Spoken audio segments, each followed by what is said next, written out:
if you want to make an omelette, you've got to break some eggs. As much as I agree with fighting for what you believe in, sometimes what you believe in isn't right. Hitler believed that he was doing the right thing, and then he got other people believing that as well. Saying that, look at Martin Luther King with his non-violent protest. He got stick, but he kept to his stance. So, you know what?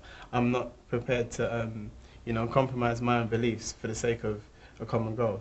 There's no way to be caught in the middle of a conflict and sit on the fence, because you will end up getting hurt. What about those innocent people, innocent civilians that are always hurt, always caught up in conflict, that are just kind of living their lives? What do you do about them? How do you protect them when you're trying to achieve your aims?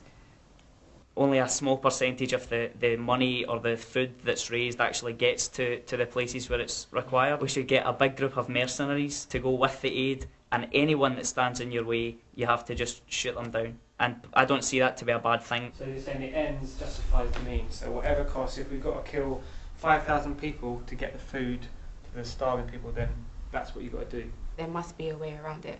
There's always a solution to a problem. I think the problem is a lot, especially with conflict, is so deeply rooted in history, so you can't just sort of wade in and be trying to sort out the problems. It's so, it goes back so far in history, and they've got to work it out for themselves, and for that you do have to look right back at the causes rather than giving this superficial aid. I think if you look at the figures, then areas where there's poverty, there will be conflict as well. That's because everyone's trying to fight and grab for food and for their own kind of freedom. I don't think people care enough. It's sad, but I think it's the honest truth. I genuinely don't think people care enough, because the government can write a white paper, but nothing might happen from that white paper. We might not see a bill, we might not see any legislation, we might not see any action. Toby, why should people care? This is the thing. I mean, I think maybe people are selfish by nature. I wish I could do more, but it's not that easy sometimes. Yeah, that's the thing. The British government only gets involved when it's going to directly affect them. They're not going to wade into any countries when they're not going to suffer as a result. But we will go into Afghanistan if we think we're going to have terrorists in this country, and that's the way it is. You can't ever solve conflict. That's not really the issue. The issue is making people aware and trying to get them involved in whatever way they can be.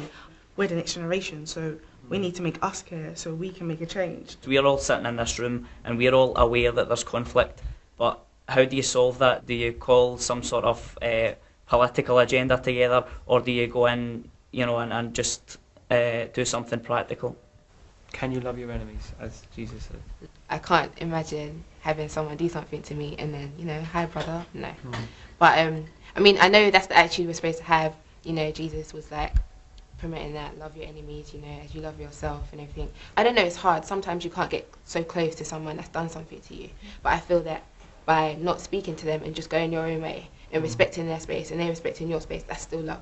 I look at hatred or conflict as an active thing, and so I guess you can love your enemies, because either way you're going to dedicate the same amount of time to thinking about how to either make them happy or make them terribly sad.